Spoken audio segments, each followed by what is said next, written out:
Olá pessoal, boa noite. É um prazer estar aqui novamente com vocês. Meu nome é Vinícius. 1, 2, 3. Pessoal da produção, vamos cortar a partir daqui, tudo bem? Começando agora, 1, 2, 3 e vai. Olá pessoal, uma boa noite para todos. É um prazer estar aqui com vocês novamente. Meu nome é Vinícius Caridá.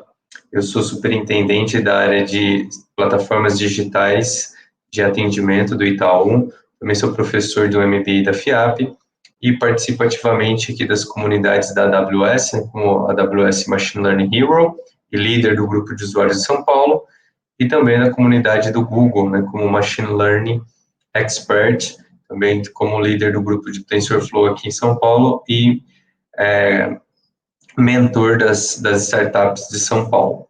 Aqui tem os links das minhas redes sociais, LinkedIn, GitHub, YouTube, fiquem à vontade para me adicionar, e lá a gente pode depois continuar trocando algumas ideias sobre o tema.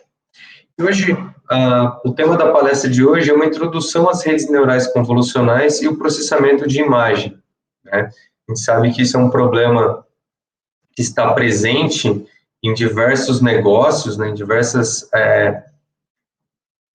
oportunidades de melhoria em várias áreas de negócio, desde OCRs, né, você tem uma foto de um documento, você quer extrair informações, até numa indústria automotiva, para você verificar se uma peça que está sendo fabricada está com defeito. Então, você tem muitas aplicações do processamento de linguagem, muitas aplicações do processamento de imagem. E um slide que eu gosto, é uma brincadeira, mas que às vezes o problema parece simples, mas na prática o problema não é tão simples assim, né? Que essa brincadeira a gente tem um cachorro e um esfregão, conseguir diferenciar essas duas imagens a princípio parece muito fácil, mas essa brincadeira que às vezes na prática, ali no dia a dia das empresas não é tão fácil assim, né? Diferenciar um cachorro do esfregão, ou como outras, um cachorro de um muffin, ou um cachorro de um croissant. A gente gosta bastante de cachorro, né, nossos pets, mas isso aqui é uma brincadeira que acaba surgindo bastante, porque isso é muito difícil mesmo de identificar, né, são imagens muito parecidas, e nos problemas reais é mais ou menos isso que a gente enfrenta no dia a dia.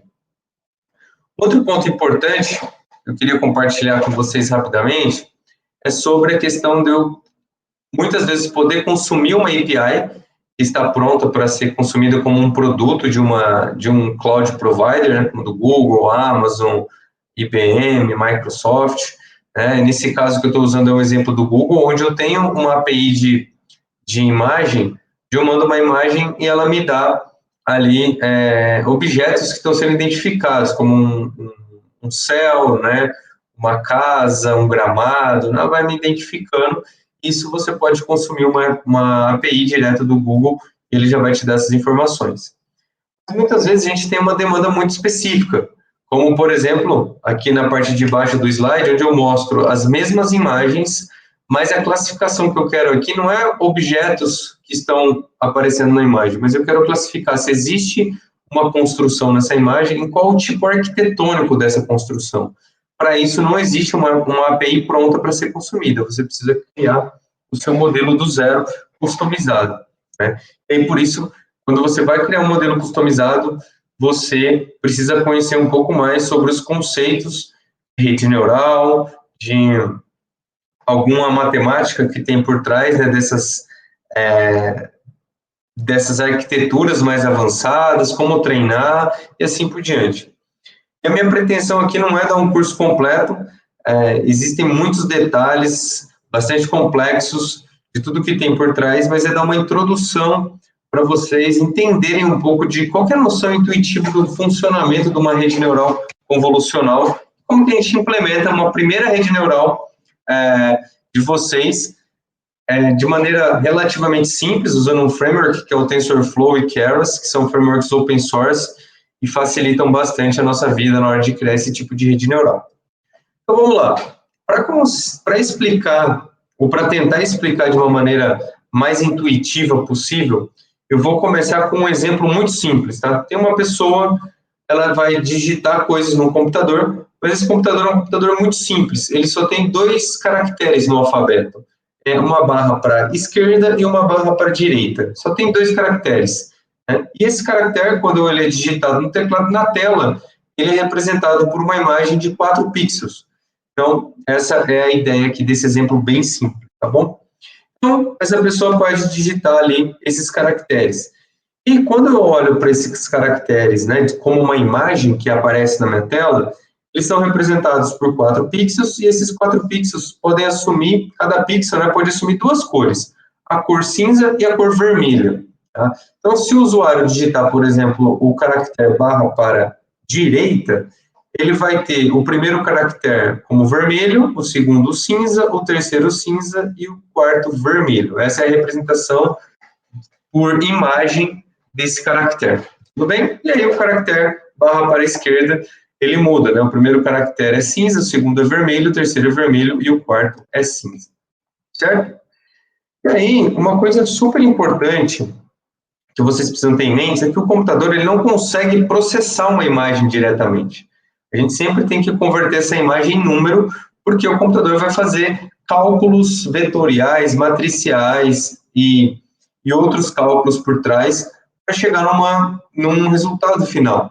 Então, é sempre importante a gente converter, ou na verdade é mandatório, eu converter de alguma maneira as imagens em números. Existem várias estratégias para fazer isso. E hoje nós vamos ter uma ideia de como mais ou menos isso funciona.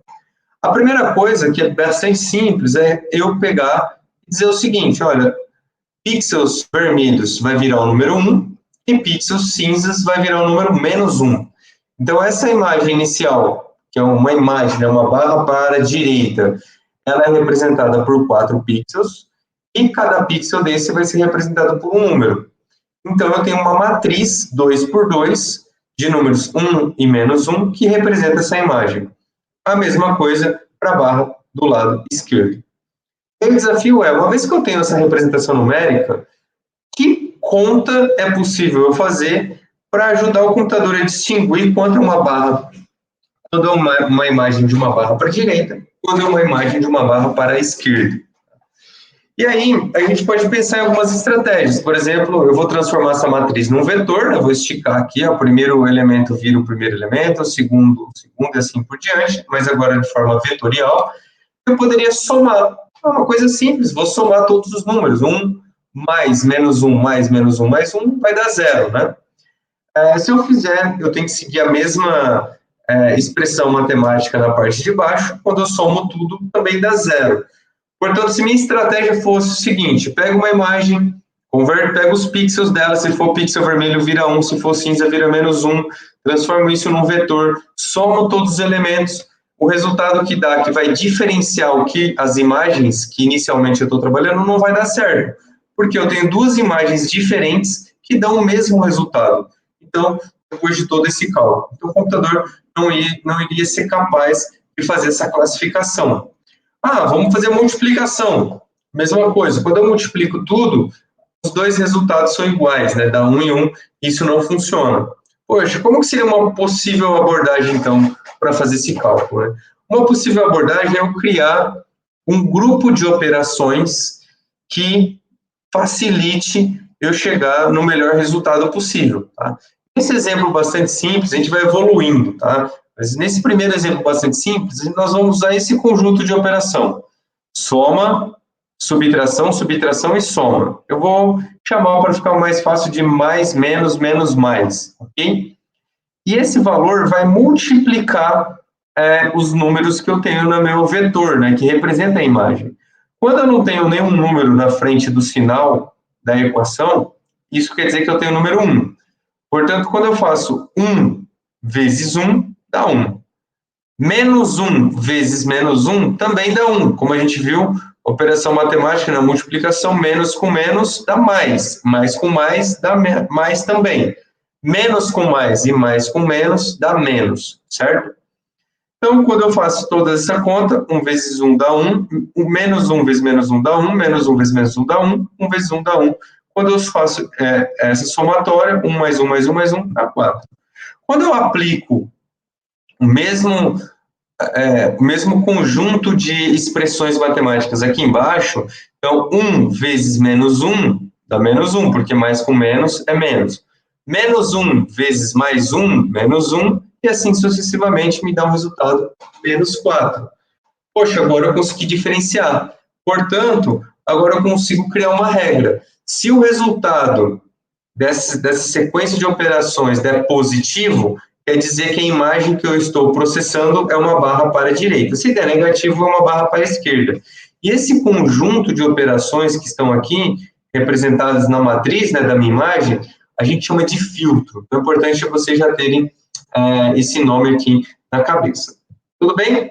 E aí, eu posso ir, mesmo com pequenos erros, né, quando, por exemplo, eu vou fazer uma barra para a esquerda, eu faço ela meio torta, porque a gente está falando aqui de um desenho manual, uma barra menor, mesmo assim eu consigo aplicar a mesma regra, né? Eu converto isso no vetor, aplico aqui o meu conjunto de expressões e vai dar o resultado 2 em cima e menos 2 embaixo. Então, positivo, né? Então é barra para a direita, negativo, barra para a esquerda, e, portanto, eu consigo diferenciar essas duas imagens fazendo esses cálculos aqui, certo? Perfeito. Mas de onde que surgiu esse conjunto de operações, mais, menos, mais, né? Se a gente ficasse preso somente nessas possibilidades de valores 1 em cada uma das operações, eu teria 16 possibilidades, ó. Tudo menos, mais, menos, no outro extremo tudo mais, e assim por diante. Eu teria que testar essas 16 possibilidades e a gente veria que duas delas funcionariam. A que nós usamos, mais, menos, mais, e o inverso dela, menos, mais, menos, porque ele vai inverter o resultado. Negativo daria barra para a direita e positivo barra para a esquerda, certo? E todas as outras não. A questão aqui para eu testar as 16 possibilidades, mesmo sendo demora um pouco computacionalmente, mas no mundo real eu não vou ter só 16 possibilidades, porque eu não tenho só o valor 1. Eu poderia ter valor menos 0,1, menos 0,2, menos 10, menos 50, menos 100. Teria infinitas possibilidades para fazer isso, né?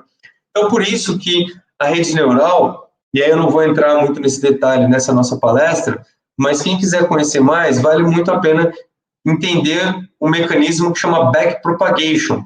Esse mecanismo, que foi desenvolvido alguns anos atrás, que possibilitou a criação e evolução das redes neurais, né? Porque a gente já tinha uma rede neural, mas ela era muito simples e não funcionava muito bem. Inclusive, ela caiu um tempo em descrédito, e depois, com o mecanismo do backpropagation e novas camadas, a rede neural voltou com tudo, e depois, com redes neurais mais evoluídas, como a rede neural convolucional que nós estamos vendo, redes neurais recorrentes e outras, isso acabou evoluindo cada vez mais. E de maneira muito rasa, né? Então, a ideia é eu começar com valores aleatórios, nesse caso aqui, nesse exemplo, eu estou começando com todos os valores 1 positivos, né? E aí eu vou testando. Testo mudar uma parte, alguns resultados vão piorar, outros vão melhorar, aí eu pego o que melhorou, também dou uma mudadinha, outros vão piorar e vão melhorar, e aí eu pego o melhor possível, né? Aí, como eu comentei, eu posso não torcer valores uns positivos e uns negativos, né? Esses valores podem ser infinitos. 0,5, 1,2, 0,7, 0,9, menos 0,7, assim por diante. E por isso que como a gente tem milhões de possibilidades, a gente começa com valores aleatórios e vai diminuindo ou vai corrigindo esses erros usando essa técnica que eu falei de gradiente descendente, backpropagation, né? E você vai ajustando os pesos e tentando diminuir os erros de uma rede neural. Isso é algo muito importante que vocês precisam aprender, mas não é o tema da palestra de hoje, mas fica a dica, quem quer se aprofundar, muito importante procurar sobre esse tema. Tudo bem? Legal. Então vamos agora dar mais um passo para um exemplo um pouquinho mais complexo agora. Agora eu tenho 4 caracteres no meu alfabeto, não só barra para a esquerda e barra para a direita. Agora eu tenho X e o círculo que eu vou chamar de bolinha para ficar mais fácil aqui para eu falar. E a outra questão é que agora a minha imagem ela não é só representada por 4 pixels, ela é representada por 9 pixels, uma matriz 3x3. Aqui tem a representação nesse slide, a representação dos 4 caracteres que eu posso ter. Então, a barra para a direita, eu tenho na diagonal principal vermelha e todos os outros cinzas, né? O X, as duas diagonais principais são vermelhas. Já na bolinha, as duas diagonais principais são cinza e na barra para a esquerda, só a diagonal principal para a esquerda que é vermelha, e o resto cinza. Nós vamos seguir a mesma lógica. Pixels vermelho vai ter o valor 1, pixel cinza terá o valor menos 1, certo? E agora eu tenho que fazer o quê? A mesma coisa que nós fizemos no primeiro exemplo. Aplicar uma regra de operações matemáticas que eu vou executar e para que eu consiga identificar esses 4 caracteres. Quando chegar a imagem, eu conseguir classificar esses 4 caracteres, ok? Só que agora fica mais difícil isso, né? Porque eu tenho uma imagem um pouco maior, e olha que são só 9 pixels. Uma imagem do mundo real tem algumas centenas, dezenas, milhares de pixels, certo? Como fica um pouco mais difícil de eu criar, se eu fizesse mais, menos, tentar de forma aleatória, eu não vou conseguir chegar num bom resultado. Por isso que a gente faz o quê? A gente tenta pensar diferente. Poxa, será que se eu quebrar esse problema, diminuindo a complexidade, não fica mais fácil de eu resolvê-lo? E o que nós aprendemos no exemplo anterior, naquele exemplo mais simples, é que eu consigo identificar com 4 pixels barra para a direita e barra para a esquerda, de uma maneira relativamente simples.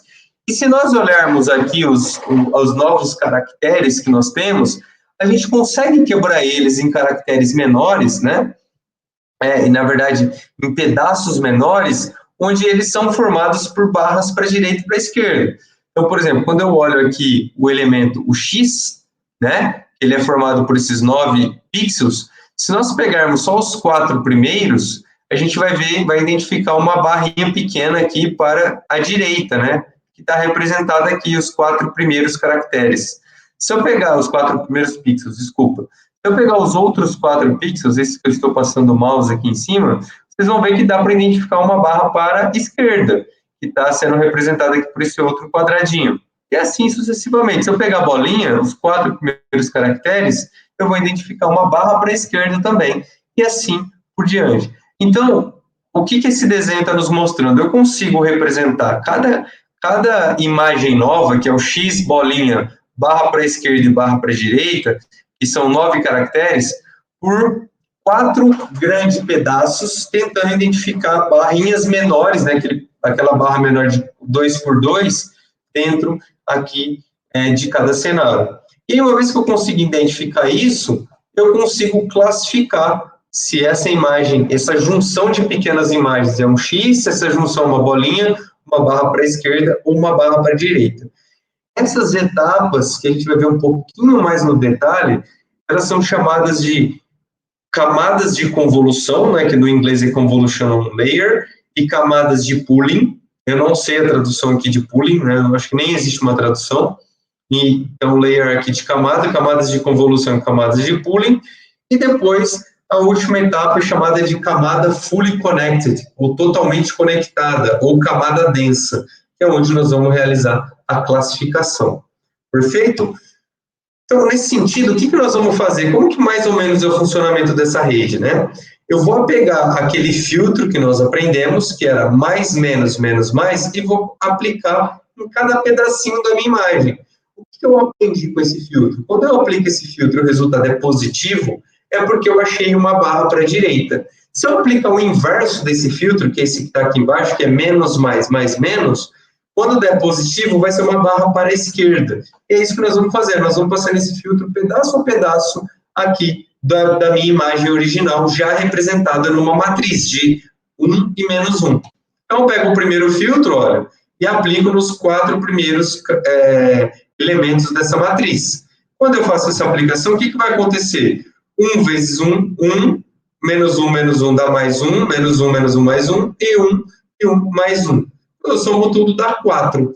4 é o positivo, achei barrinha aqui, valor 4, barra para a direita. Aí eu passo esse filtro novamente, mas agora nesse outro pedacinho, ó. Eu vou pegando parte a parte. Quando eu fizer esse cálculo, vai dar menos 4.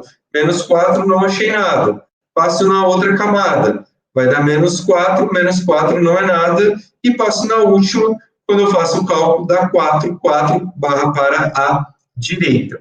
E agora eu vou pegar o inverso para tentar achar barras para a esquerda. E aí vou passando também pedacinho por pedacinho. Quando eu passo no primeiro pedaço, dá menos 4, 4, achei uma barra para a esquerda, menos 4 também achei barra para a esquerda, e menos 4 não achei nada. Então, eu criei dois filtros, um quando é positivo é barra para a direita, e um outro quando é positivo é barra para a esquerda. E é mais ou menos a ideia que o nosso cérebro funciona. Se vocês analisarem algumas pesquisas neurocientíficas, a gente tem cérebros especializados, né, para achar cores, formas geométricas e assim por diante. Então, essa é mais ou menos a ideia. Estou criando neurônios especializados. Esse neurônio é especializado a achar barrinhas para a direita e esse aqui, barrinhas para a esquerda. E aí, depois que eu achei, né, então essa parte de ficar passando os filtros em cada pedacinho da minha imagem é a parte de convolução, convolution layer, a camada de convolução, e depois, a hora que eu identifico isso e junto, é a camada de pooling layer, tá? Se vocês procurarem na internet ou qualquer artigo científico, vocês vão ver uma imagem muito parecida com essa, que é mais ou menos a representação do que está acontecendo. Eu estou passando um filtro, que é a minha imagem original, essa imagem azul, estou pegando lá 9 pixels, que é o que a gente acabou de fazer, estou pegando 9 por 9, e isso está gerando uma nova representação aqui na camada superior, aqui para mim, que é representada por um novo quadradinho aqui nessa minha matriz. Tudo bem? Legal. Então, eu já fiz as duas primeiras camadas, de convolução e pooling. Eu passei pedaço a pedaço e cheguei nessa nova junção dessa nova representação, uma nova imagem. Lembra que isso aqui é uma nova imagem, agora de pequenas barrinhas para a direita e para a esquerda, mas ainda não consigo classificar, ok? E o que eu vou fazer é a mesma coisa para todos os outros, tá? Então, se eu tenho uma representação de bolinha, desculpe, eu vou passar filtro a filtro e vou encontrar aqui os pedaços dessa imagem e depois eu vou juntar numa nova representação. A barra maior para a direita, mesma coisa, e a barra maior para a esquerda também. Então, eu tenho essa primeira representação. E agora, o que eu preciso fazer? Eu preciso continuar esse processo até chegar na classificação. Fiz a primeira etapa, que foi a camada de pooling, convolução e pooling. Cheguei nessa nova representação, tá bom? E agora, eu preciso continuar. Para fazer isso, eu tenho que pegar novamente essa imagem aqui, que agora é uma matriz 2x2, eu reduzia, né, a complexidade, uma matriz 2x2, e vou gerar um vetor, que são todas as partes vetorizadas, né, de cada uma delas. E aí eu vou criar uma nova representação matricial numérica, no qual eu vou pegar as duas possibilidades que eu tenho, que é barra para a direita e barra para a esquerda, e quando for uma barra para a direita, que for a mesma representação que eu estou olhando agora, eu vou colocar o valor 1. Quando não for, eu vou colocar o valor menos 1. Aquela mesma representação que a gente tinha aqui, mas agora com outro olhar, né? Então, eu estou pegando aqui a barra para a direita e comparei com o primeiro elemento. É barra para a direita? É. Então, eu coloquei o valor 1. É barra para a direita o segundo elemento? Não. Então, menos 1. O terceiro elemento é? Não. Menos 1. O quarto elemento é? Então, 1. Perfeito. Agora eu vou para a segunda possibilidade, que é barra para a esquerda. É barra para a esquerda? Não, menos 1. É barra para a esquerda? É 1. É barra para a esquerda? É 1. É barra para a esquerda? Não, menos 1. Então, eu crio agora uma nova matriz de números 1 e menos 1, mas agora é uma matriz 4x2, né, que gera uma nova representação dessa segunda camada da minha rede. Tá? Isso eu vou fazer para cada exemplo que eu tenho para classificar. Feito isso, é daqui que eu vou partir o meu filtro, que eu vou aplicar para classificar, certo? Por quê? Eu vou pegar esses valores aqui, ó, mais, menos, menos, mais, menos, mais, menos. Então, esse filtro aqui aplicado, quando o resultado for positivo, ele vai ser o X, né? Ou quando for o maior resultado. E assim, sucessivamente, para cada uma das minhas imagens, ok? Então, vou fazer um exemplo. Se eu cheguei lá uma imagem que é um X, converti ela numa matriz, né? Aí os pixels vermelhos viram 1, os cinzas virou menos 1. Fiz a parte de pooling, convolução e pooling. Depois, essa nova representação, eu gerei essa matriz nova, e aí eu vou aplicar essa matriz nova nos filtros das 4 possibilidades de imagem que era. Eu recebi uma imagem e estou tentando classificar. Quando eu fizer isso, o que vai acontecer? Olha, eu vou pegar o primeiro aqui, que é o X, ó. Mais com 1 vezes 1 dá 1. Menos 1 vezes menos 1 também dá 1. Menos 1 vezes menos 1 também dá 1. E assim sucessivamente. Quando eu fizer todos os cálculos, todos darão 1. E aí, somando, o resultado vai ser 8. Quando eu aplicar esse filtro da bolinha nessa imagem, vai dar menos 8. O filtro da barra para a esquerda vai dar 4. E o da barra para a direita vai dar 4. Vocês podem fazer essa conta aqui para conferir. Portanto, qual que deu? Chegou uma imagem para mim, quando eu testei para todas as 4 possibilidades, a que deu o melhor resultado foi o X. Então, o X vai ser a classificação dessa imagem. Tá? Se vocês pegarem agora os outros, por exemplo, a bolinha, né, e aplicar, a bolinha que vai dar o melhor resultado e os outros vão dar piores resultados, e assim por diante.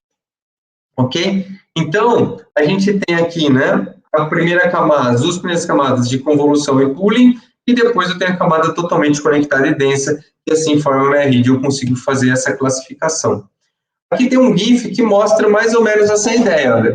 É um caso bastante clássico de processamento de imagem, né?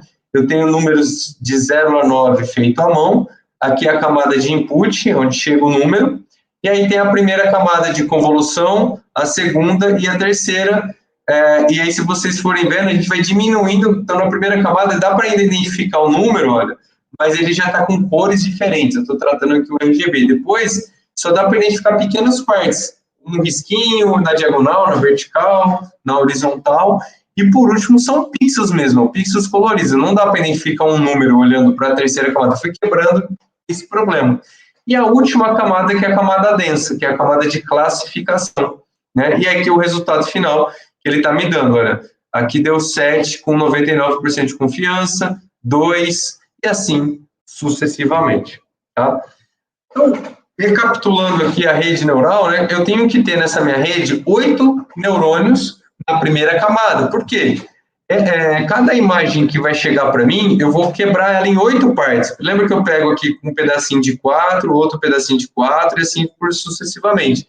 Então, eu vou ter um neurônio especializado para analisar cada pedaço da minha imagem, e, mais do que isso, um especializado em procurar barras para a direita e o outro barras para a esquerda. Feito isso, né, que é a parte de convolução, eu vou fazer o pooling, que é pegar o que foi identificado de cada um desses neurônios, né, e representar numa nova imagem, que é uma barrinha menor para a esquerda, uma barrinha menor para a direita. Depois, a próxima etapa é juntar, né, esses resultados. Então, eu vou juntar aqui essas possibilidades e aí sim fazer um fully connected, que é a minha rede final de classificação. Então, por que fully connected? Porque é totalmente conectado. Se vocês olharem, ó, esse neurônio aqui, ó, ele liga com esse, liga com esse, liga com esse, liga com o último. Então, tem 4 setinhas em cada um, saindo, ligando todos com todos, porque quando chegar uma imagem, eu quero comparar todos e ver qual que dá o melhor resultado. E falar, não, beleza, isso aqui é um X, isso aqui é uma bolinha. Agora, se vocês olharem nessa camada intermediária, vocês vão ver que não é todos conectados com todos. Por exemplo, ó, essa camada aqui, ó, ele só sai uma seta para o primeiro e uma seta para o último só. Se você olhar essa segunda, só sai uma seta para o segundo. Por que isso, né? Porque é aqui que eu começo a criar o conhecimento. Porque, olha, no primeiro quadrante da imagem, se eu encontrar uma barra para a direita, as únicas duas possibilidades que eu tenho de barrinha para a direita, no primeiro quadrante, é o X tem, e essa barra para a direita. São as duas únicas imagens que tem isso. Então, eu não vou mandar nenhum sinal positivo para as outras. Porque se eu encontrei uma barra para a direita no primeiro quadrante da imagem, eu não posso mandar o reforço positivo para a bolinha e para a barra para a esquerda, porque elas não têm. A mesma coisa, se eu achei uma barra para a direita no segundo quadrante, só a bolinha que pode ter essa imagem. Então, eu mando um reforço positivo para ela, certo? E aí eu consigo, então, classificar e chegar no resultado final. Da mesma forma do primeiro exemplo, né, eu tenho que achar os pesos que ligam esses neurônios da minha rede neural. E eles têm milhares de possibilidades, por isso que a gente usa lá gradiente descendente, backpropagation, todos os cálculos clássicos da rede neural. Perfeito? Para quem quiser se aprofundar um pouco mais na ideia das redes neurais convolucionais, não é uma técnica muito nova, ela foi proposta, esse aqui é o paper científico da proposta dessa rede, foi proposta em 89, né? Já fazem mais de 30 anos, mas ela começou a ganhar relevância lá para os anos 2010. Por quê? As redes neurais convolucionais que dão bons resultados, elas são muito grandes, precisam de muitos dados e bastante poder computacional. E a gente não tinha isso no passado. Agora, com o advento de clouds públicas, com bastante poder de processamento, etc., já é possível, então, treinar redes grandes que dão bons resultados. E hoje a gente vê aplicações de imagens de diversas formas com ótimos resultados, né? Desde aplicações para eu, dado uma face, identificar qual que é o sexo, se está com os olhos abertos ou fechados, qual que é o sentimento, né? Se é um sentimento de felicidade, dá para identificar objetos numa imagem. Então, estou identificando que nessa imagem eu tenho uma pessoa, tenho pedras, tenho uma bicicleta, e assim por diante, reconhecimento facial. Então, tem muitas aplicações de imagem que usam essa arquitetura de rede neural, que é a rede neural convolucional por trás, tá? Poxa, muito legal. Então, essa é uma ideia básica do funcionamento por trás de uma rede neural. E agora para fechar nessa segunda parte da disciplina, eu vou mostrar ainda nos slides, mas mais ou menos uma ideia de um exemplo real, e nós vamos ver uma implementação que vai estar disponível o link aqui para vocês depois testarem, tá bom? Então, dado essa ideia, né, o que eu faço? Eu vou tentar achar pedaços de uma imagem que me ajude a classificá-la. Então, por exemplo, eu vi pernas, eu vi mãos e eu vi um rosto. Opa, o que será que é isso, né? Provavelmente é um humano. Eu não vou analisar a imagem como um todo, mas eu vou tentar achar padrões, né? Achar pedaços dessa imagem que me dão padrões e vou conseguir classificar, no caso, como um humano. Se eu achar patas, uma orelha diferente, um rosto também diferente, eu posso classificar isso como um cavalo. Então, eu posso criar um modelo que classifica humanos e cavalos, dependendo da imagem, fazendo uma análise complexa aqui da imagem. Perfeito? Então, eu vou extrair essas features, né, esses filtros que vão entender essas features, agora mais complexo, naquele quadradinho 9 por 9, são imagens do tamanho real, eu vou tentar classificar de alguma maneira. E como é que eu faço isso, né? Eu tenho que pegar exemplos, por exemplo, pegar exemplos aqui de imagens de cavalo e ir treinando o meu modelo, né? Pegar imagens de humano e ir treinando. E depois de treinado, eu posso usar esse modelo para fazer novas inferências. Por exemplo, poxa, eu identifiquei isso aqui, essas pernas diferentes daquela outra imagem, essas mãos e esse rosto. O que será que é isso, né? Então, eu posso, a partir desses dados, aplicar naquele modelo que eu treinei e gerar uma inferência e classificar que isso é um humano. Como que isso funciona? De maneira muito alto nível, a gente cria a nossa rede neural, e a nossa rede neural ela vai começar com pesos aleatórios, né, randômicos aqui, e vai tentar chegar no resultado. Então, a primeira coisa é dar um chute aleatório com os pesos dessa rede e ver o que acontece. E então, ver o que acontece significa vamos medir a assertividade dessa rede, né? Vamos medir a acurácia dessa rede.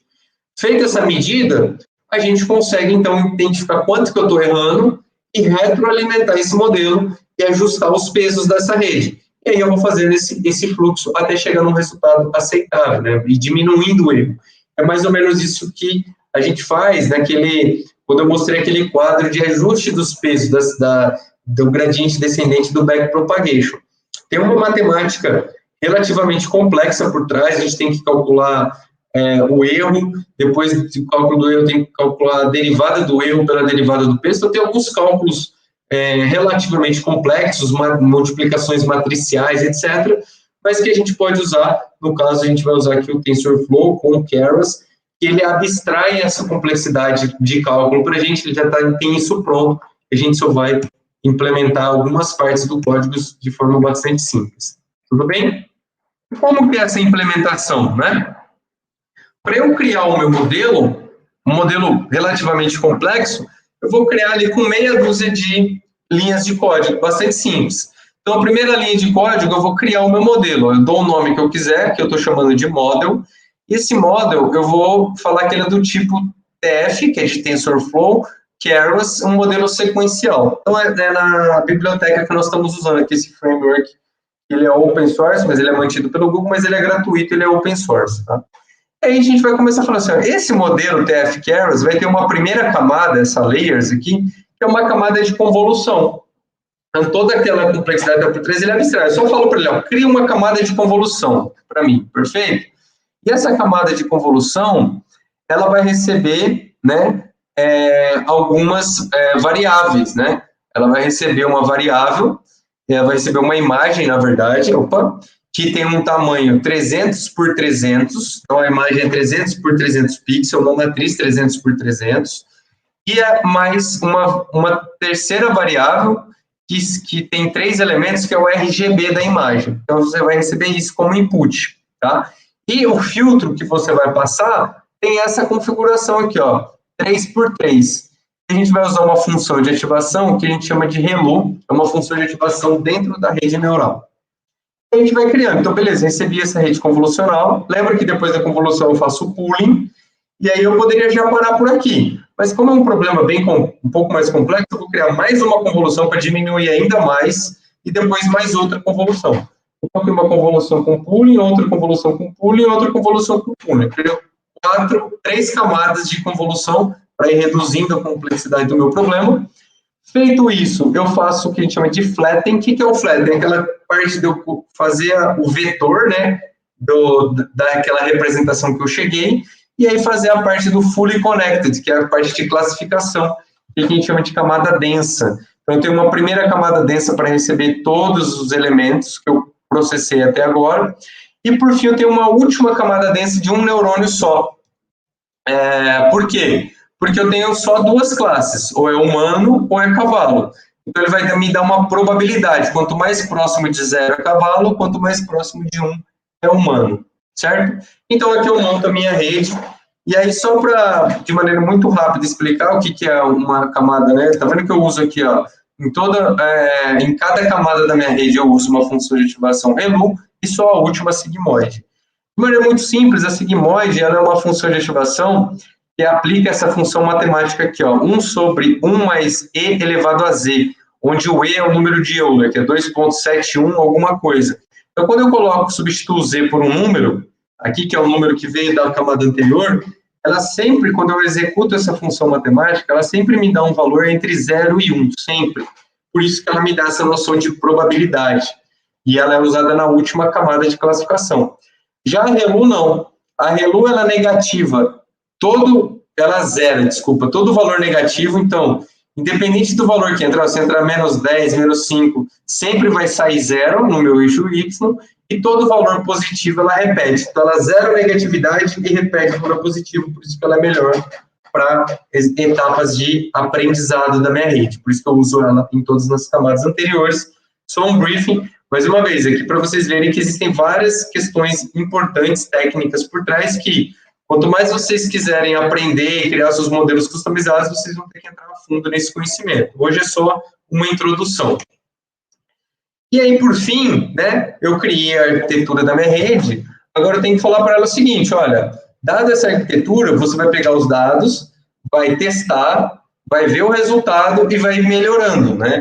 Por isso que a gente cria aqui a gente vai usar um otimizador que otimiza esse aprendizado, que já está implementado também no Keras, não preciso pensar em toda a complexidade matemática que tem por trás. E aí eu vou falar o seguinte, eu vou compilar o meu modelo calculando o meu erro usando a Binary Cross Entropy, né, a entropia cruzada binária, que vai calcular a perca do meu modelo em cada interação, quanto que está o meu erro. Vou otimizar essa melhoria, vou melhorando usando esse optimizer aqui do Keras e vou calcular uma métrica do modelo que é a acurácia. Então, eu começo com um valor aleatório, faço a medida aqui, ó, cross entropy, e otimizo com o meu optimizer e vou repetindo. E por fim, então, eu falo o seguinte, olha, executa tudo isso, quantos loops disso eu vou fazer? É a quantidade de épocas que eu vou treinar o meu modelo. E aí ele vai ficar repetindo esse loop por 12 vezes, passando por todos os dados, e vai parar e vai me dar um modelo pronto para eu usar, certo? Aqui eu termino essa parte total e eu vou pegar os últimos minutos para mostrar para vocês um exemplo, que vocês vão ter acesso ao link aqui para rodarem direto no Google Colab. Vocês podem rodar no Google Colab, que é o exemplo que eu vou mostrar. Vocês também podem rodar no Amazon SageMaker Studio. Essas duas ferramentas, né, Amazon SageMaker Studio Lab, tá? O Lab da Amazon e o Colab do Google são duas ferramentas super legais, gratuitas, 100% gratuitas, que vocês podem usar para treinar modelos aqui para quem está aprendendo, tá? Só vou deixar meu e-mail mais uma vez, os links das redes, para quem quiser me seguir. E vamos para implementação. O link vai estar disponível para vocês, tá? Então, aqui eu estou no Google Colab, para quem nunca acessou. Ele é um Jupyter Notebook, logo de cara, você não precisa instalar nada. O SageMaker Lab da Amazon é a mesma coisa, está gratuito, vocês podem rodar. E eu vou explicar um pouco para vocês o que tem nesse código. Eu deixei rodando enquanto eu explicava para vocês, ele demora em torno de 15, 20 minutos para rodar, principalmente essa etapa aqui de baixo, ó, a etapa de treinamento da rede, demora um pouquinho, né? Eu vou dar uma passada rápida em cada um dos pontos desse Jupyter Notebook. Então, nas primeiras linhas aqui, eu só estou fazendo um download de um dataset público que tem imagens de cavalo e de humanos. Feito esse download, eu tenho que ele vem um arquivo zip, né? Então, eu tenho que fazer um unzip desses arquivos. Depois de feito o unzip, eu começo a trabalhar os dados. Então, aqui eu não estou falando nada ainda da rede neural convolucional. Estou pegando os dados que, para eu treinar a rede, eu tenho que ter o dado. Então, eu pego esses dados, vou salvar em diretórios específicos, né? Esses diretórios específicos, eu vou ter que dividir os meus dados em treino e teste para treinar minha rede neural. E aí a gente tem aqui, olha, eu tenho 500 imagens para treinar de cavalos, 527 de humanos e 128 de cavalos para validar o meu modelo e 128 de humanos para validar. Beleza? Então, até aqui eu só baixei os dados, salvei e tirei uma quantidade geral de imagens que eu tenho aqui para treinar meu modelo. Depois, eu quero dar uma olhada nessas imagens, só para saber como é que ela está, antes de fazer nada no modelo. Então, aqui eu estou printando, né? Só estou fazendo um print dessas imagens para vocês verem. Então, são imagens sintéticas, não são reais, por questão de privacidade, etc. Então, tem aqui ó, imagens de cavalo e imagens de humano, que é a que eu vou usar para treinar meu modelo. Agora sim, entra na etapa do modelo. Então, a primeira coisa é importar o TensorFlow, que é o framework que eu expliquei para vocês. Recomendo muito vocês entrarem no site tensorflow.org,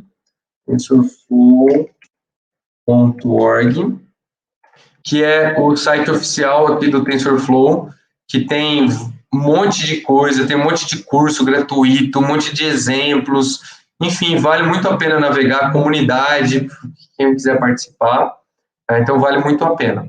Mas vamos voltar aqui, então eu vou importar esse framework, que é open source, e vou criar minha rede.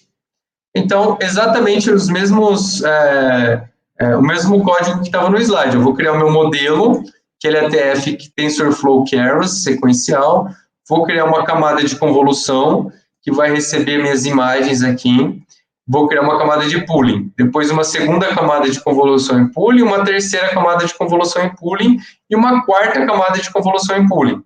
Tá? Aqui eu coloquei até uma a mais para vocês verem que é só eu inserir mais uma camada aqui, eu vou quebrando mais ainda o meu problema. Depois eu vou fazer o flattening, que é pegar os dados e fletar eles para poder passar na minha rede densa de 512 neurônios, e a última é uma camada densa que é a classificação final de um neurônio só com a função de ativação sigmoide, que vai me dar aquela probabilidade entre 0 e 1. Quanto mais próximo de 0 é cavalo, quanto mais próximo de 1 é humano. E aí, se eu quiser dar uma olhada no sumário do meu modelo, ó, eu ponho o model summary, ele mostra para mim, então, como que está cada camada e os parâmetros. E uma coisa interessante, olha, essa minha rede parece simples, mas ela tem 8 mil parâmetros, né?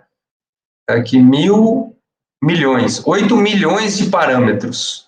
Então, aqui, imagina, poxa, 8 milhões de parâmetros, parece muito, né? Mas se vocês pegarem, por exemplo, quantidade de parâmetros GPT-3, GPT-3 é um algoritmo super clássico, ele tem 175 bilhões de parâmetros, tá? Então, é muito mais, mas mesmo assim já é uma rede complexa e esses parâmetros que a rede vai aprender, tá? Durante o nosso treinamento. E como é que eu mando ela treinar? Lembra que eu tenho que fazer aquela parte do treinamento, onde eu vou definir como que eu vou otimizar essa rede, como que eu vou calcular o erro dela e qual a métrica que vai ser a acurácia. Feito isso, eu mando treinar. Mando fazer um treino aqui, olha. Eu estou mandando treinar o meu modelo por 15 épocas, por 15 ciclos, ó. Então, ele vai treinar por 15 ciclos e aí vocês podem ir acompanhando. Eu tenho a loss e a acurácia com os dados de treino e a loss e a acurácia com meus dados de teste. E vocês vão ver que os dados de teste sempre têm um resultado pior que o dado de treino. Por quê? Porque o treino, ele está treinando e testando com o mesmo dado. E depois aqui com o dado de teste, é um dado que o modelo nunca não viu anteriormente. Mas mesmo assim, ó, no dado de treino, no teste, desculpa, eu chego com 83% de assertividade, no de teste já está em 99%, né? Eu não vou chegar nisso. Legal, então eu treinei o meu modelo, uma vez o modelo treinado, eu posso usar ele. Então o modelo está treinado, eu vou usar para fazer novas classificações. Até que eu só treinei, eu posso usá-lo para classificar, que é o que a gente chama de fazer o predict do modelo. Ó. Eu treinei, agora eu faço o predict. E ele já está aqui esperando, né? Vocês vão poder testar. Eu faço o predict, ele está esperando eu passar uma imagem para ele classificar. Eu já baixei algumas imagens da internet para facilitar. Deixa eu vir aqui. Deixa eu achar onde eu salvei.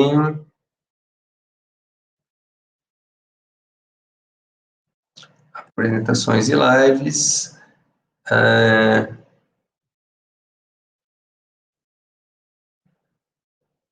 Pocket CNN, que é o que nós estamos vendo. E aí eu vou pegar, por exemplo, essa imagem aqui, ó. Uma imagem que eu baixei da internet aleatória, que até nem mudei o nome, é jovem de corpo inteiro na pessoa, blá, blá, blá, passo a imagem, e aí o meu modelo faz o seguinte, ó, essa imagem, tá vendo? É um humano. Então ele conseguiu classificar. Eu vou rodar de novo essa célula e vou tentar uma outra imagem, ó. Vamos ver aqui. Vou pegar esse cavalo.